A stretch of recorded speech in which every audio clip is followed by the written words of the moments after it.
I will never forget how bad the Phoenix Suns got embarrassed in what was a must-win Game 7 against the Dallas Mavericks. And of course, I'll also never forget the infamous quote from Luka Doncic, "Everybody acts tough when they're up." Luka really didn't say much while saying a whole lot all at once. The Mavericks would not only push this series to 7 games, but also, like I said earlier, they would win it in what was a dominant fashion. To me, the way this series went down, or more so everything that went down towards the end of the series, felt like the beginning of the end of DeAndre Ayton in Phoenix. When this series ended, you really couldn't tell me anything. DeAndre Ayton simply wasn't going to be a Phoenix Sun for this upcoming season. Now, of course, as I make this video, Ayton is still in Phoenix, but the situation is also still a mess.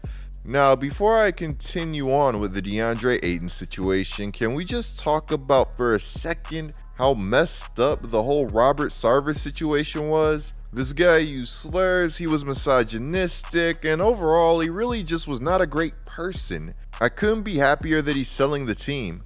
Some of the things that were included in those reports that dropped about him were truly disgusting. Now guys, bear with me here. Situations like this, or situations that may be tougher to cover, are situations that I do want to start to go over on my channel moving forward. All I ask is that you guys are understanding as I try to figure out how to navigate topics that may potentially be sensitive. Now, to get back to the drama and everything else going on in Phoenix, it just really seems like everything is kind of taking a toll out on the whole franchise. I've been covering the NBA since '99. I've been to a lot of these media days, and this was the most dour, the saddest media day that I have ever attended. It felt more like a funeral. Mark J. Spears said that this media day from the Phoenix Suns was the saddest media day that he's ever attended. Guys, that's generally not what you want to hear, especially when it comes to media day. Media day is generally a happy day. It's where everybody's smiling, dancing, they're wearing those big glasses, they're really just excited for the season. Yeah, it's usually a surprise if there's a whole bunch of sad stuff surrounding media day, but of course in this situation it's completely understandable. This franchise and its employees have been through an awful lot. Now as we move on to the next topic, which is DeAndre Ayton, I think I should give you guys some background on the whole Ayton situation. Let's take things back to Game 7, Suns vs. Mavs. During this Game 7, apparently Coach Monty Williams and DeAndre Ayton would get into it. While it's impossible to know the full details and the true extent of their disagreement, you didn't have to be on the bench or in the game to know that something was not right with their relationship going forward. I mean, after the game, Monty Williams was literally non-committal on Ayton's future with the franchise. When Monty was asked why Ayton would only play 17 minutes in a must-win Game 7, he would say that it's internal. When he was asked if Ayton was part of the Suns' long-term plans, he would say DeAndre's situation is something that we'll deal with this summer. I don't want to say anything in regards to that. James and I are going to have a conversation about the team in general. When Monty Williams said this, I thought that we were going to see some blockbuster moves from Phoenix this summer. Now that doesn't mean that there aren't any blockbuster moves coming up. I'm just saying that I thought we'd see some this summer. Hey man, you couldn't tell me that KD wasn't going to find a way to end up in Phoenix. Anyways, Montys' response was odd to me, because even if there really was bad blood between Monty and DA, you kind of still want to act like your full intention is to bring him back. You literally gain nothing from painting him like the bad guy in the situation. If everybody knows that you're trying to get rid of him, his value goes down. His value also goes down if you try to turn him into a scapegoat. Neither of these things are things that are ideal for this franchise. Again, the whole ordeal never made a lot of sense to me, because there was always this possibility that he just, returned, which to me was never a horrific option from the jump, but hey, what do I know? Now, before Suns fans jump on my case, trust me guys, I know of Ayton's faults. I watched the games. I know about the rebounding, I know about the hot and cold motor, I know about all of that stuff. And still, I think that keeping him was never this bad option that a lot of people wanted it to be. Phoenix has done a phenomenal job getting to where they are today. Why ruin it because you think that DeAndre Ayton isn't worth the max, or because he's gotten into it with his coach Monty Williams. This is like the taddest bit random, but I really hope that whatever new ownership Phoenix gets does them right and does not cut corners, because it really is one of the best cities in the NBA in my opinion, and I think that there is monstrous potential for them to turn into a serious free agent destination. And according to Woj, league executives feel the exact same way. Now, to get back to this whole Monty Williams stuff, ironically, earlier this offseason, Monty gave the Monty Williams kind of response that I expected from the jump in regards to everything going on with Ayton, saying that, "I've heard all of that stuff about me and Ayton having a bad relationship, second and third hand, all the narratives. The bottom line is I have to coach, and all of our players will tell you that I coach everybody. When I have to make a move like that, it's me calling them up, it's never personal. I think DA said it best when he did an interview. Our relationship is calm. I've invested a lot of time into the player and the person, and when I do something like that, it's because I want what's best for you, but I also have to try my best to hold everybody accountable. At the same time, there are times in which I wish I could have handled things a bit differently, but the stuff on our relationship, I don't know where all of that stuff is coming from." Honestly, I'll give Monty some props for this response. I mean, it's solid. It takes a big person to admit their faults and when they're wrong. He acknowledges he didn't handle things the best and would have liked to change some things if he could. Again, that's pretty quality stuff. That stuff makes up a quality response. Now, my question is, if what you said is the case and you would like to remedy the situation, have you actually been working to do so?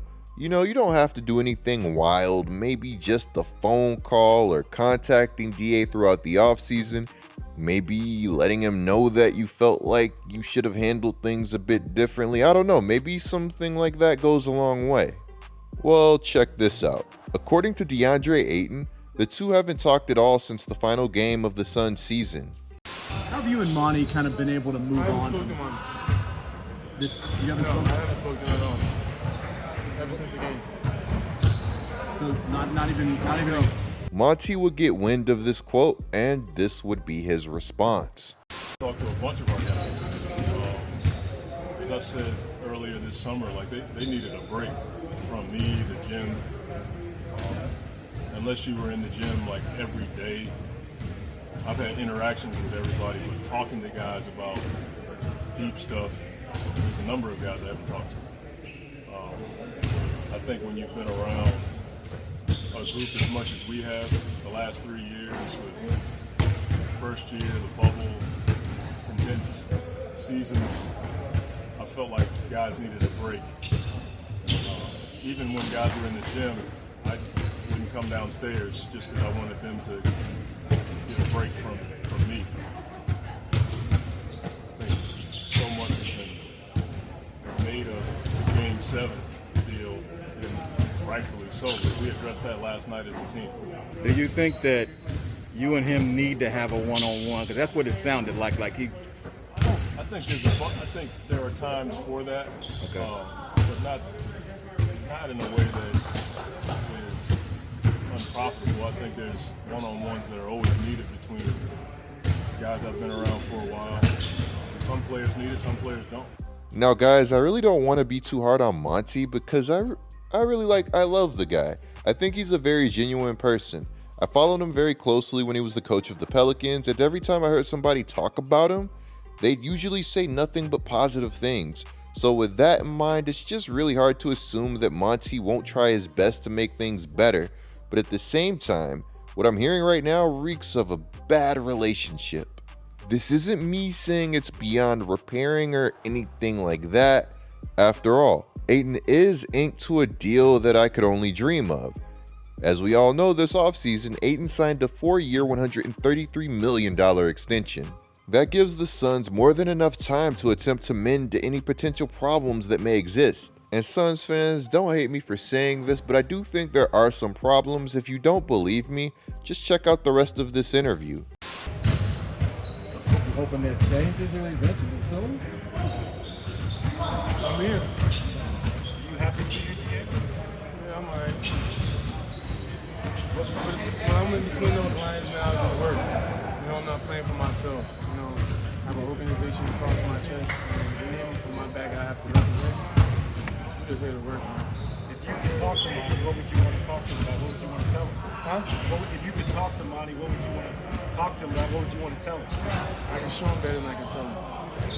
How do you balance getting the contract extension, but also kind of having that hanging in the air, achieving one goal, but also trying to get past this or the uncomfortable nature of it? It's life. Nobody really cares about the uncomfortable nature about it. You know, it's how you perform and what you're going to bring to the table. What's said is already set. So I'm here, man. And the only thing I can't possibly do is, try my best to help these guys win. So we're clear, the disagreement from you and Monty stems from Game 7 and how that ended. I just haven't spoken to the man. Disagreement, I don't know anything about it, but I just know I haven't spoken to him at all. What do you want to accomplish this year? Taking over the whole thing.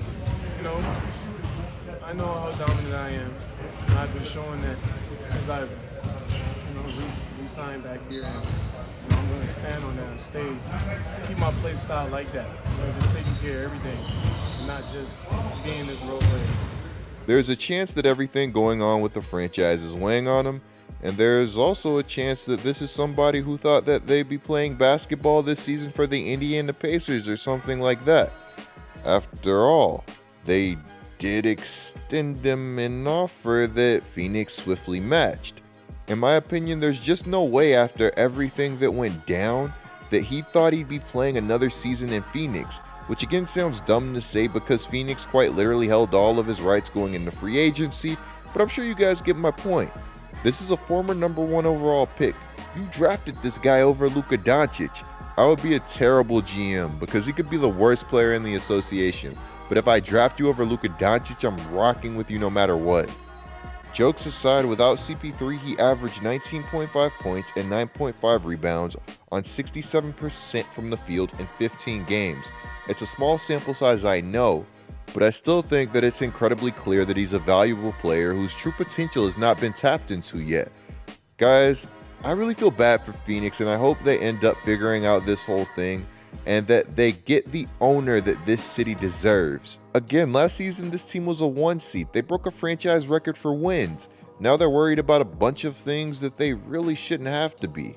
Guys, in the comments below, let me know your opinion of everything going on with the Phoenix Suns. Clicking the video on the screen right now is a great way to support my channel. I'm Get Like Coop, bringing you guys the scoop. Until our next upload.